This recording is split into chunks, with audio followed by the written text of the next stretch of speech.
Hi, this is Dr. Janelle Luk. I'm very excited today that I'm very honored to invite my high esteemed friend, professor from my old days at Yale Medical School, and it is Dr. Pinar Kodaman. So thank you so much for coming.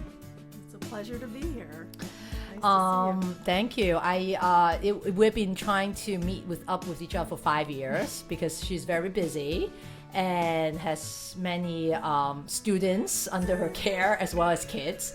And so it is very hard to, and I have also 2 children, so it's very hard to get ourselves, have a time to meet up with each other in New York City. So I'm very excited that we can use this opportunity to meet up. And Dr. Coleman is my first physician / female provider kind of guest to our Heart to Heart show. And I'm really excited to talk to Dr. Coleman because I am going to actually ask you many questions that I asked when I met you. So let me actually rehash how we met. I think we back in 2000, oh my God, I'm so old. 2001, I was at Yale Medical School, and I am a very nerdy little girl that I was in the lab all the time, in the laboratory, and I would bump into Dr. Coleman. When were you there? You were a fellow then? In 2001, I was still a resident. A resident? Oh my God. And Dr. Coleman, we're going to maybe introduce her in our podcast with her high accolades with Yale. I think you went through Yale from elementary school. I'm kidding. If they have elementary, you went through it. But college, yes. Right? Mm-hmm. Medical school, Yale? Yes. You went to Yale Medical School? I did. I didn't know that. MD, PhD. Oh, right. You're MD, PhD. OMG. Yeah, so 7 years? Oh my God! Yes. Okay, and then you went the residency. They must be so happy to have you, and then fellowship. So, yes. Oh my! So you never left. I've been there since 1990, which tells you how old I am. Okay, you're right. I forgot you also an MD PhD. So let's talk about this with the audience because so many of our audiences are not really in the medical field. Going to medical school is not like, oh, let's go to medical school. First of all, you have to go through 4 years of college, very high GPA to get into medical school, and you have to go through a test called I shouldn't say stupid, but MCAT, and which is a very tough test. And then at the 4 years of medical school now, Dr. Coleman just said that she went to MD PhD. So let's introduce this MD PhD track. It's basically 4 years plus 3 or 4 years, right, Mama? Mm-hmm. Yeah. So I'm sorry, I call her Mama. Okay, sorry. Also, it's because she always takes care of me during fellowship. So we have a very nice kinship together, and I always call her Mama. Anyway, so Dr. Coleman is 4 years medical school, 3 more years adding on to medical school, so 7 years, right? MD, PhD, plus then 4 years of residency. Yes. And then plus then 3 more years of fellowship to see your first patient as an attending. 18 years total, Janelle. Thank you, but not very good math somehow. Wow, I was trying to put my fingers together and my toes. Oh my God, that is amazing.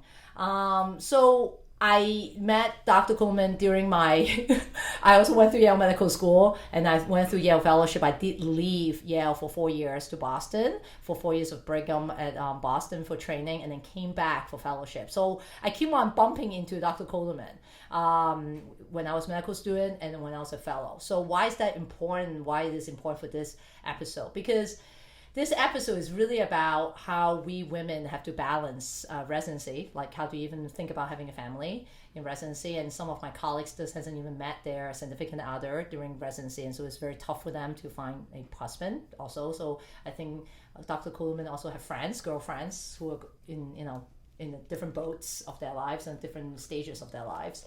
And then I also met Dr. Coleman when I was in fellowship. Now, during my fellowship, my husband was in Boston doing cardiology fellowship because we're the same year. And so I was alone with my child living in West Haven, Connecticut. And so fellowship is not like easy peasy. You still have to do research. You do have requirement. And I needed so much guidance from Dr. Coleman about how to raise a baby, what to do with this bottle, because I delivered lots of babies. I never have taken care of a baby, and it is a lot of work because my whole I didn't have Dr. Coleman years, but 11 years of my training is all really trying to get straight A's and to be the best fellow, to be the best resident, to be the best medical student, to keep on getting on to all this specialty training. Yes, in so many ways, thinking about it, it's bittersweet. We say bittersweet. Is that a way to say it? Like it's long. It is. It's long. So, Mama, how did you tell us a little bit about yourself, actually, Dr. Coleman? Tell us a little bit about your, how do we say, because you were like my role model, I want to say, really heartfelt. Like during fellowship, I always say, I'm watching Dr. Pinar Kodaman. She's the attending. She's so sweet with her patients. I love her. I want to be just like her 7 years later or wherever when I become an attending. And I just watching her. And I think I was watching her. You were having your third baby at that point? Yes. Probably, yeah. Yes, you were pregnant. We were pregnant at the same time. We were pregnant at the same time. And okay, so you had your third pregnancy. And I want to know is how did you do it? How did you balance and what did you do? And so it is difficult getting a good work-life balance. It's always a work in progress still to this day, many years later since we worked together.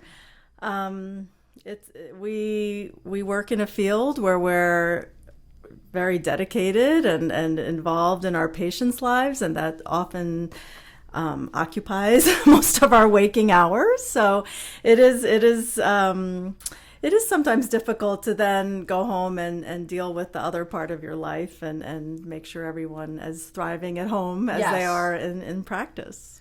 Talk to me a little bit, Pinar, why, it's so funny. First of all, I'm a very, very, I'm yes ma'am, yes sir in hospitals kind of resident and fellow. So with Dr. Coleman, I was I don't actually say yes ma'am to her too much, but I do that a lot in a old operating room because I feel like it's like a military place. Like you have to be very obey. Like if the attending tell you to do something, say yes sir, I'm going to get it, things like that, and yes ma'am. So I calling Dr. Coleman mama or even Pinar is a very close kinship and feeling. So I want my audience to know that because indeed Dr. Coleman was my teacher as well as my attending. So but now we're still both doctors now. I'm going to say Pinar in this show.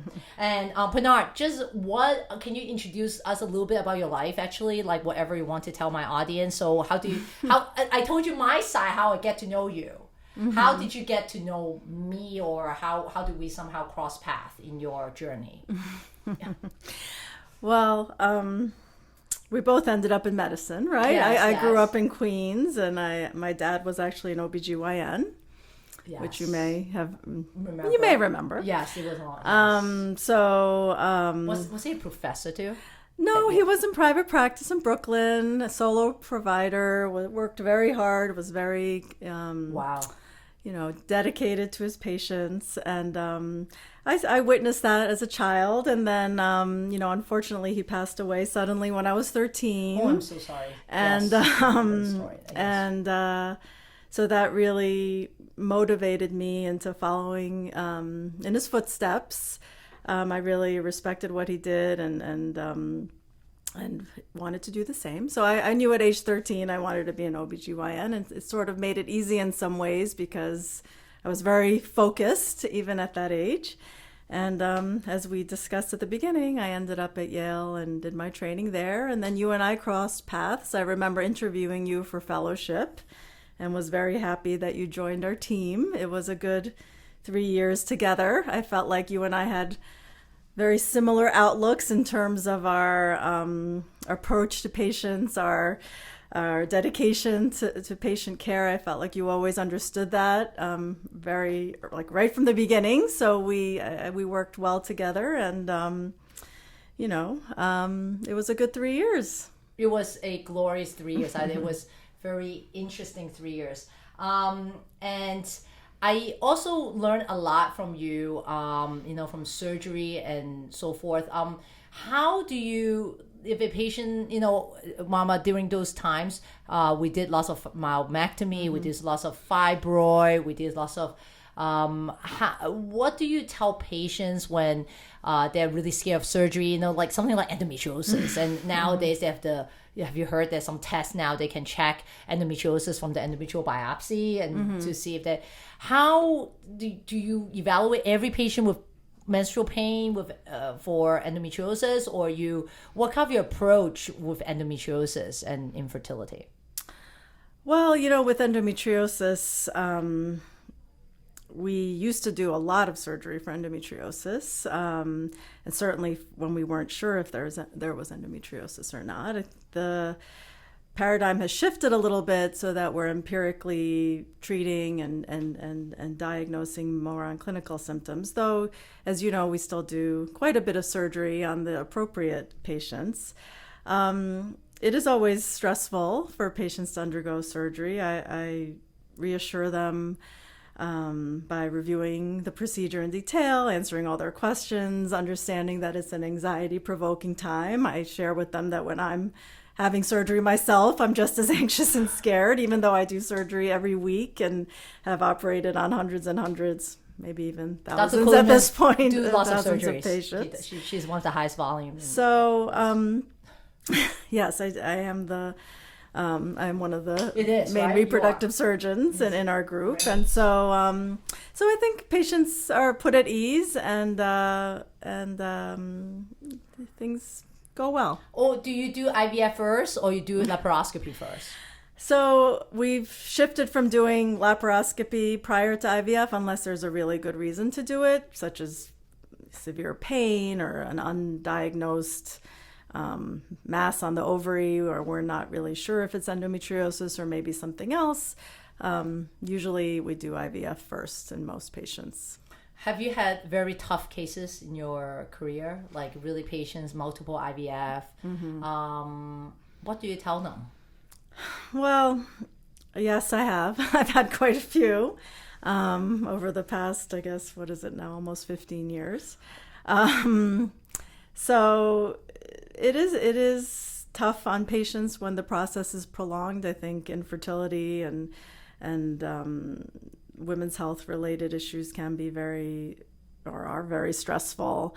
And certainly when the treatment is prolonged, it becomes even more so and can affect life, relationships, everything, right? So right. I do try to encourage them. I've had several tough cases where, one comes to mind where I had a patient who I optimized surgically for fibroids, etc., and then she did get pregnant and fortunately miscarried and then ended up with bad Asherman's or scarring in the uterus, and then it's taken us probably 3 or 4 additional procedures to fix the uterus again, and we're back on track, and she's ready to do another IVF cycle. Oh my God. And I think she's going to do great, but you do have to provide a lot of support along the way, because it can't, sometimes in these tough cases it can be quite prolonged and stressful. And journey can be long.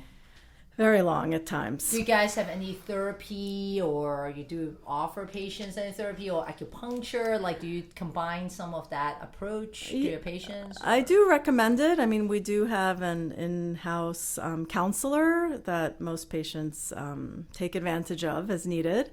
But I do also encourage patients to undergo acupuncture, seek meditation therapy, or other forms of alternative strategies to help with stress and just helping to get through the process. So I found the last segment to be a little bit more personal, like medical school, how you as a female physician, what kind of barriers do you feel? Like, can you be chairman? And I'm kidding. Pinar, you can say whatever you want. I know you can say that. Yeah, I'm not going to say that. So we're not very political here, but like, I would talk about like how, and I would ask Pinar about like, really, Mama, everything that you tell me when I was younger, when I had a baby during the busiest times of my life, and lots of professional women who are lawyers, who are even teachers, or it doesn't matter, any professions, you're trying to balance between home life and work life. Do you have any tips for women out there? And also fertility treatment for some patients who have one child, now trying to have a second child. I'm taking care of lots of my older patients who had a first child with me, and now they have a second baby, and they have to balance work, fertility treatment, their work, home life, work life, fertility treatment, basically. Do you have any advice? Because I know you have quite busy life. You have also lots of patients and kids and animals at home, right? Animals too. 2 cats and a dog now. Yeah, 2 cats and a dog. And some guinea pigs in the past, among other things. But I do think that it's very important not to feel that you have to do everything yourself. I have a huge supporting cast of helpers, from family members, relatives, friends. I mean, I have a good friend who's going to, for example, cover as a nanny for my kids while my mom's away, etc. And I do as much as I can, hire help as well. I know that's sometimes cost prohibitive, but it's really impossible to I think do it all yourself. So you have to be open-minded about getting help where needed. Encourage your spouse to help, and or your partner, and it tends to all work itself out. Mama, you and I are very similar physicians. Doctors too. So I will tell you a secret. One time, I was reading Papa Pig to medicine, which is my child, and I forgot I had to make a phone call. Like, I just thought of it. The patient, I want to do it. So I stop everything and I say, I need to make this phone call. And it was at 9:30 p.m. And it's hard. Patients wants me to, and sometimes even I do my best. Patients love it. They say, Dr. Luk, you're working on a Sunday. You're calling me. I'm like, yes, I'm here to make sure your embryos are good, and want to tell you the next step so we don't have any, follow-up, misstep or anything. So I usually sometimes do that. Do you do that? And do you feel guilty? Oh my gosh, I feel incredibly guilty, and I do that all the time. I've missed all sorts of things, abruptly cut reading books, talking to my kids, getting distracted by work-related emails, texts, phone calls, etc. I think it's natural. I think your family will understand that I think once they realize your dedication to your work and your patients, it probably hurts at the time to have your parents distracted. But in the end, from my experience, just as I witnessed my dad sometimes being distracted from his family to take care of his obstetric patients with their emergencies or urgencies. Right. Family eventually will understand. But it is important to try to maintain a balance as much as you can. Yes, I do my best too. But it is not easy to be us sometimes. No, it's not easy. I think. Not just us, but the working moms. Working mom, not just us as doctors. I bet the people who have, family and work, teachers with their students, or, whatever profession out there where they have to balance work, and it is not easy. What do you do with stress? Like, how do you decompress? Do you go, I just want to know, as I, had to maintain the next couple of years. You still look so young, Mama. Thank you. As I approach 50, but I think really for me, I did take a break from exercise for a while, but why did you take a break from exercise? Just there was no time for me, but now that I'm able to carve out, it's at 5 a.m., but I'm able to carve out a little bit more time to exercise, which I think helps me relieve some of my stress and focus on my health and well-being. Those endorphins help too, and then it helps me get through the day better. Okay, great. Do you take walks? Do you do anything with your family or? Not really. No. Okay. No, I mean I do other things. Okay, great. I take my kids to activities. Oh, great. Dancing. But dancing, piano, sports. Okay, so we're going to have two more last questions and we're good. Pretty good. So, and Mama, do you have anything to say? So my audience are very huge range. It's just like they are professional. They're really like there are lots of different people. I don't know what this podcast is going to attract, but I want to see if you want to say anything yourself. Like, is there any have anything you want to feel strongly about it, or you can do anything? That's what I'm trying to say. No, okay. No, I'm okay. So what I'm are free. No problem. In case you want to say something, I sell cookies, and I want to tell you on Saturday I'm going to sell cookies. Okay. So what are some walls or barriers you face as a female physician? Interesting. Could you, Susie, come up with that? Okay. With some walls good ones. and barriers. Yeah. Any? I mean, I think one of the barriers. Did you feel different when you're a female resident? I felt different. Yeah, I think I felt I was. Okay. Although not now, to mention name where. Oh, actually, everyone knows where I train. It's on over the internet, but I felt it was different. It was. I mean, there are more female residents now, especially in OBGYN, which is good. But I think one of the barriers as a female physician, and probably in many areas, not just medicine, is a lack of mentors that are female mentors that you can, sort of learn from and the next generation will be better. Next generation will be better. Because now more people are being senior, so hopefully more chairmen. It's like a statesman, right? A majority of presidents are still men. Right. Majority of chairmen are still men. But I think as we move forward, there's more and more female chairmen in leadership positions, and I think identifying mentors and difficulties is I think that's one of the barriers. And then just stereotypes, right? I mean, how many times I can't even count how many times like I've walked into a patient that I don't know into a room with like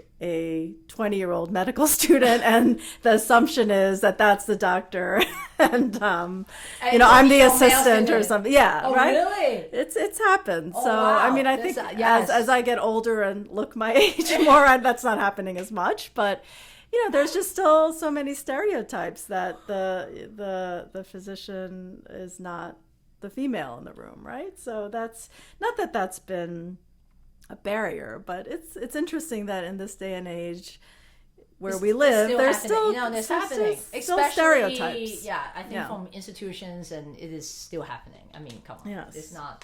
This haven't really changed much. Just FYI, right now the landscape.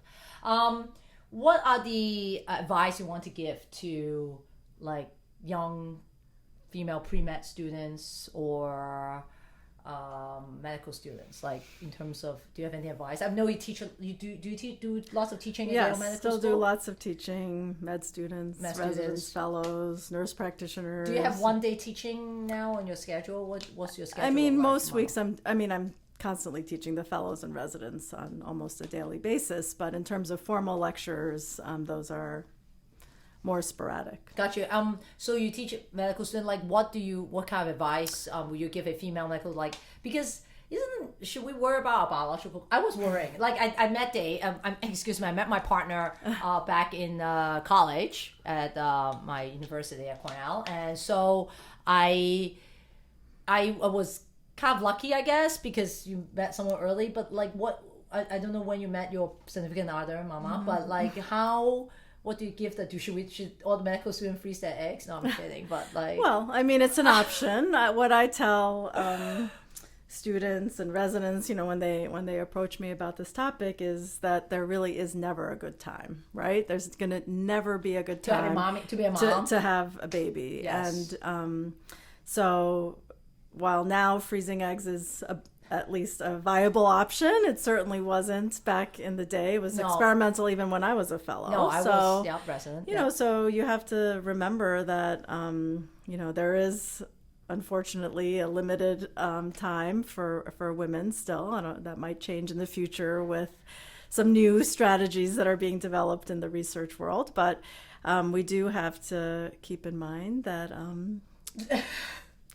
time is of the essence, and there's never a good time. So well, we guess think about it. Don't forget. Yeah, Mama just told her training is 18 years. My training was 11 years. So during that is in your 20s and 30s, which is when you're supposed to have a baby.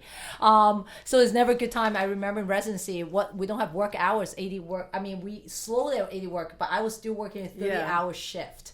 That means you're on from now, so from this morning at 7, if it's a Friday morning, it would be 7 a.m. to the next morning, 7 a.m. Saturday morning, and then you keep going. Yeah, keep going until noontime. Right. So that is a 30-hour. I thought they abolished that. I heard.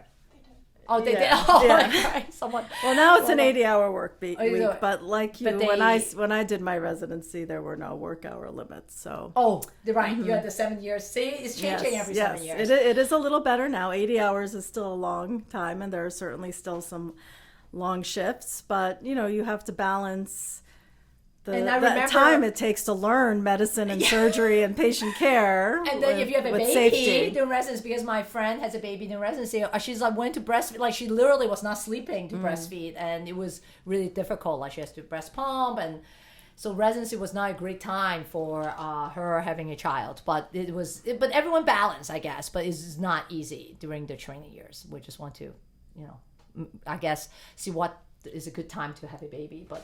The training, maybe that would be also advice. I think fellowship is good. Medical school actually is the best time.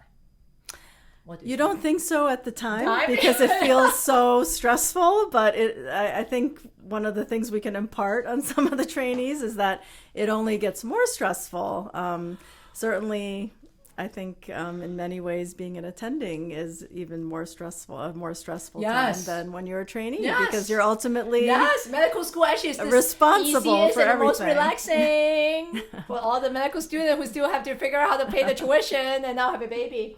Anyway, so this is very ironic, but I think no matter what, we made it, you made it. Let's not give such gray and pessimistic hopes. It's sure you can do it as long as you're determined to become a doctor. You love what you do and passionate what you do. Yes, you can do it. You can have it all. You don't need to do it all, but you can have it all. My final question is: what do you think needs change with healthcare for women in the social sense? Like anything you think, access or definitely access. I think there are still quite a few limitations to access for both fertility care, fertility preservation, and even in treating women with endometriosis and fibroids, there's sometimes limitations to coverage for medications that we as their doctors feel would work really well, but there are exclusions and things like that which really need to be addressed. Got you. I'm going to end with 2 questions to Dr. Kodaman. Okay. One is, during your whole medical career, for so long now, what is the most amazing thing that have really touches your heart that you think it was the best ever? Oh my goodness. So probably, there have been several of these. It's hard to really separate, but a patient who had a really rough time in terms of having bad endometriosis that actually did require extensive surgery for, stage 4 disease, that subsequently, had a little bit of a prolonged recovery, but then did IVF, got pregnant, and had a beautiful baby. And when they bring the babies in, there's like nothing better than that. Melts your heart. That's it. That's better than food. It's better than anything. That's how I don't need to eat lunch every day. So So that continuity of care, that coming full circle to me, every time just really hits home. And actually, this patient that I'm thinking of is coming in, I think, tomorrow for a second baby. So, wow. See? So yes, it's nice that continuity Absolutely. over time is, I think, very rewarding as a provider. And my final question is, we have lots of patients in the audience may have done 1, 2, 3 IVF cycle with, as you know, PGTA testing, which is biopsy of the embryo, is very common now, and it's all abnormals. They have been doing this for a year to 2 years, financially depleted. And what kind of advice would you give to these patients? And usually, how do you, even though they're looking for different options, maybe they're looking for more IVF cycles or they were looking for a donor, whatever it is, how do you lift their spirit up? Like, what are the things that you usually tell your patients? And I would love for you to share with me today. Well, I'm usually very positive, but also share with patients what the real chances are, which, as you know, can sometimes be quite on the low side in the setting of really advanced reproductive age. I think, I support them. I feel as if that if they're informed about their chances and they still want to try, and particularly if they have the coverage, I don't hold them back. I just want them to have realistic expectations. And then, I do share with them that there are different approaches to family building. It's not always what you imagined it would be for yourself. So I think at some point, if you've given it your best and it's not working the way you imagined it would be, for example, IVF, you could certainly start to open your mind to some other ways to build a family, whether it's donor egg, donor embryos, adoption, whatever. I think in the end, building a family should be the main goal. I would like to express my tremendous gratitude to Dr. Kodaman and Pinar, my mama, for coming here today and to give us to share such insight into her life as well to her profession and to her patient care. Thank you so much.